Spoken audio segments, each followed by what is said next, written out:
Russia has reportedly finalized a massive arms agreement with Iran worth roughly $500 million, a deal that could provide thousands of advanced missiles designed to challenge aircraft that the United States has relied on for decades. According to information emerging from leaked procurement documents linked to Russia, the agreement involves the delivery of approximately 500 launcher units and around 2,500 missiles. This is not speculation or a vague intelligence rumor. The documentation suggests a completed transaction, one that could reshape the balance of air defense capability in the region. What makes this development especially striking is the timing. The deal comes while the United States and Iran are already locked in an escalating confrontation following the launch of Operation Epic Fury on February 28, 2026. Just 10 days into the conflict, American defense systems are already facing enormous pressure. Reports from outlets like Bloomberg, The Atlantic, and The Wall Street Journal have all highlighted the same concern: the rapid consumption of interceptor missiles. In fact, the United States is believed to have spent more than $2.4 billion worth of Patriot missile system interceptors within just the first 5 days of fighting. The weapon at the center of this new deal, however, could make the next phase of the conflict very different from anything seen before.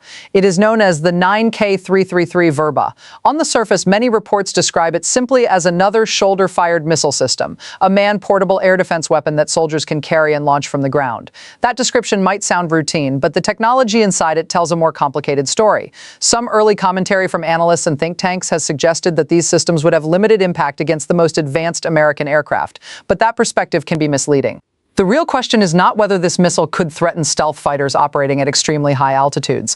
The more important question is what it could mean for every other aircraft that operates at lower levels: helicopters, transport planes, surveillance aircraft, and close air support platforms that routinely fly within the engagement range of portable air defenses.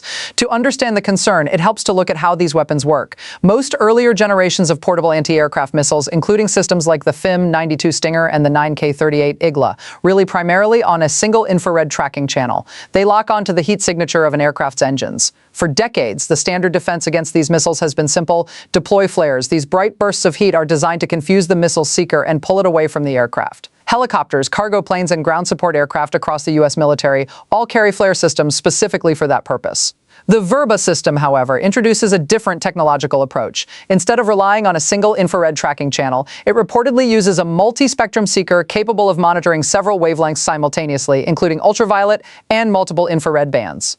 That architecture makes it far more difficult for traditional countermeasures to deceive the missile. Instead of simply chasing the hottest object in the sky, the guidance system attempts to compare multiple signals at once, improving its ability to distinguish between a flare and a real aircraft. If deployed in large numbers, systems like this could form a highly distributed network of portable air defenses. Because they are relatively small and mobile, they could be transported easily, hidden in shipping containers, or transferred to allied groups and regional partners. That mobility is what makes analysts pay attention. The question is no longer just about a single battlefield.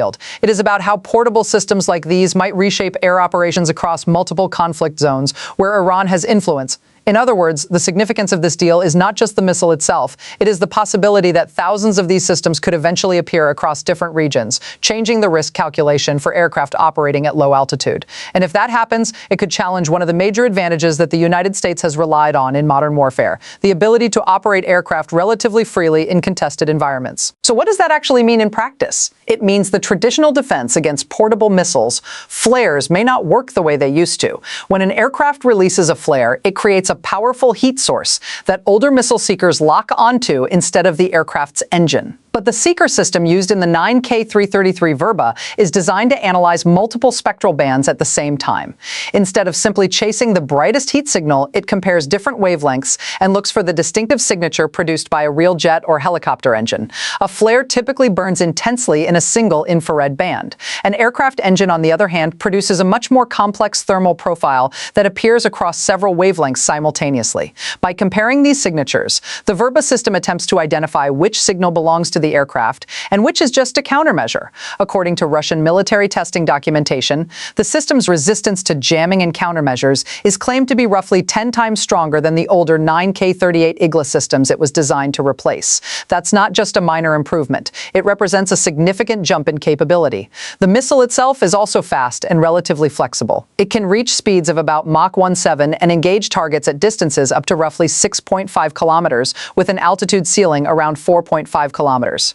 That altitude range covers nearly every helicopter in the U.S. inventory, including aircraft like the AH-64 Apache, WH-60 Blackhawk, and CH-47 Chinook. It also reaches many fixed-wing aircraft that operate at lower altitudes during close air support missions, such as the A-10 Thunderbolt II, the AC-130, and even certain operational profiles of the FA-8 Super Hornet. That creates a striking cost imbalance. A modern fighter jet like the FA-18 can cost tens of millions of dollars, often around 60 to 70 million, depending on configuration. A portable missile used to threaten it may cost only a tiny fraction of that amount. This kind of asymmetry has always been one of the defining features of portable air defense systems, but there is another layer to the story. The concern among analysts is not simply that Iran might deploy thousands of these missiles to defend its own territory. Instead, the worry is how such weapons might spread beyond Iran's borders. The Islamic Revolutionary Guard Corps, particularly its external operations wing, the Quds Force, has long maintained supply networks reaching allied groups across the region. Those networks connect to organizations such as Hezbollah in Lebanon, Houthis in Yemen, and various militia groups operating in Iraq and Syria because the Verba system is relatively compact, about 17 kilograms in weight. It can be transported in a small vehicle, hidden inside cargo shipments, and operated with limited training. That mobility is what makes the system strategically significant. Instead of remaining in one country's arsenal, portable weapons like these can potentially appear in multiple conflict zones at once. In effect, the deal could allow a sophisticated air defense capability to spread far beyond a single battlefield. Another notable detail is how the agreement became public in the first place. The deal was not announced through official diplomatic channels. Instead, it surfaced after leaked procurement documents from within the Russian government were reported by Financial Times in early 2026. According to those reports, the documents outlined contracts related to the delivery of the Verba system. Neither Russia nor Iran issued a direct denial of the reports, which only intensified interest in the story among defense analysts and security experts. The U.S. response was silence. Here's what that silence actually signals. The delivery timeline 2027 to 2029 is not arbitrary. Analysts at the Foundation for Defense of Democracies immediately noted that these deliveries would arrive after any plausible short-term U.S. military operation. Targeting Iran, that framing implies the current operation ends. Iran survives it in some form and then receives a weapons upgrade. The Kremlin is not gambling on Iran winning this war. The Kremlin is investing in Iran's capacity to fight the next one, but there is another detail that makes this situation far more complicated. The official delivery schedule for the missiles runs from 2027 to 2029. On paper, that sounds like a long timeline, something that would unfold gradually through formal state channels. The problem is that the networks connected to the Islamic Revolutionary Guard Corps do not always operate according to official schedules or public agreements. For decades, the IRGC's external operations branch, the Quds Force, has been associated with covert logistics networks that move weapons across borders outside normal diplomatic channels. These networks have previously transported advanced systems ranging from anti-tank guided missiles to drone components and ballistic missile technology. Because of that history, intelligence agencies are now asking a critical question behind closed doors. How many of these systems might already have moved through unofficial routes? At the moment, there is no clear answer. And the uncertainty itself is what concerns analysts. When the number of systems already circulating cannot be verified, it becomes difficult for governments to assess the true scale of the risk. In intelligence terms, a gap in information like that does not reduce the threat, it increases it. Stepping back, this arms agreement also fits into a broader strategic shift that has been unfolding over the past several years. Since 2022, Russia and Iran have been building what many analysts describe as a growing military-industrial partnership. One of the most visible examples of that cooperation involved the drone program that emerged during the war in Ukraine. Iran provided designs and production technology for the Shahed 136, a relatively inexpensive attack drone that can be produced in large numbers. Early in the conflict, Russia reportedly acquired both the technology and thousands of finished units. The partnership eventually led to the creation of a dedicated manufacturing facility in the Alabuga industrial zone in Tatarstan, where variants of these drones began to be produced domestically for use on the battlefield. What makes the current moment particularly interesting is that the technological exchange appears to have evolved over time. At first, Iran supplied systems and expertise that Russia needed. Now, the flow of military technology appears to be moving in both directions, with Moscow providing advanced systems and equipment in return. That kind of two-way cooperation suggests the relationship is developing into something more structured than simple arms purchases, something closer to a long long-term defense partnership. Russia began feeding upgraded components back to Iran, including its own electronic warfare systems and guidance improvements. Iranian drone debris recovered from a British RF base in Cyprus contained elements of Russia's CRPA Kometa M antenna.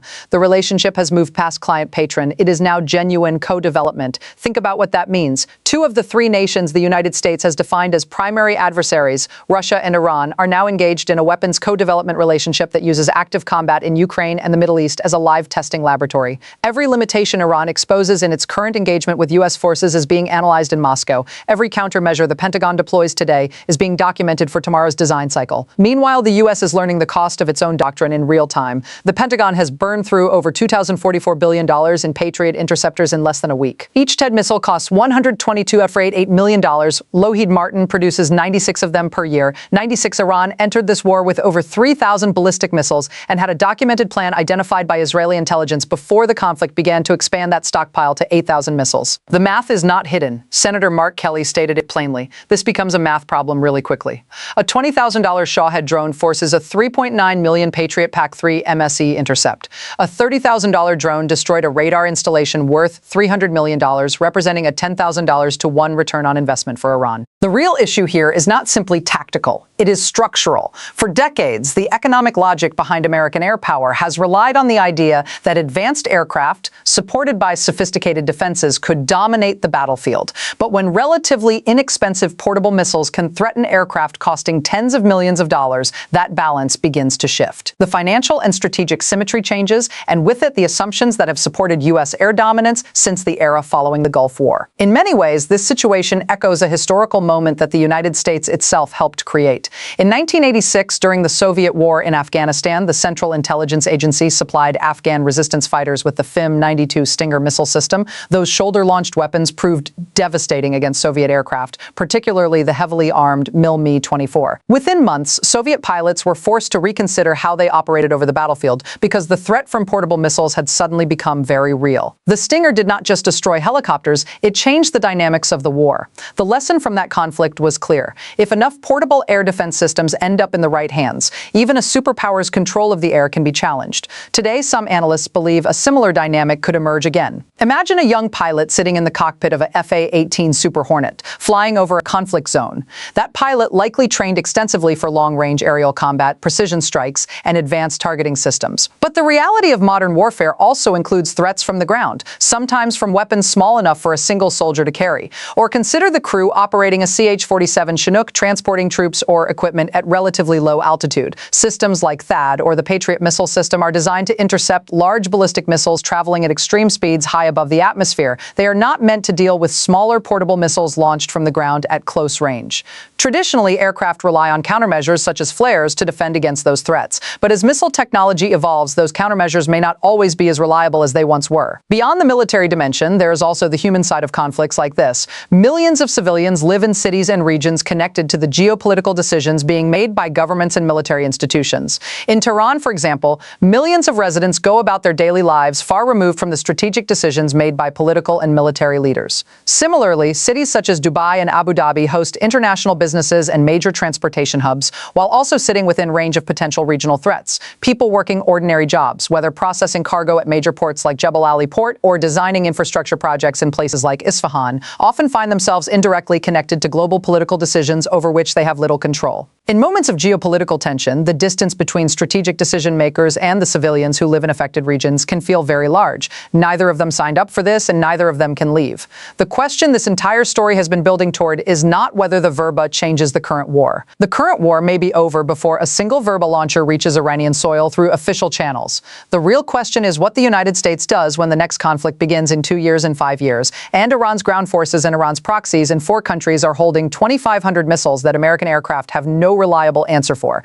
The answer will not be found in the next defense budget. Not because the money isn't there. The Pentagon budget exceeds $850 billion annually, but because the solution to a $200 missile is not a $3.09 million interceptor. America has built the most expensive military machine in human history, optimized for dominance at altitude, precision at range, and force projection across oceans. The Verba is not a challenge to American force projection. It is a challenge to the aircraft that make force projections survivable at the tactical level. The helicopters, the close air support planes, planes, the low-altitude surveillance assets. You do not defeat those systems with carrier strike groups. You defeat them by putting a soldier on the ground with a launch tube and a missile that cannot be fooled. Russia handed Iran that soldier's weapon. The verbal deal was a secret. The Su-35 contract for 48 advanced fighter jets, $6.5 billion after deliveries through 2027, was initially a secret. The FAT 360 ballistic missile transfers from Tehran to Moscow, more than 350 missiles that have already struck targets in Ukraine, were a secret.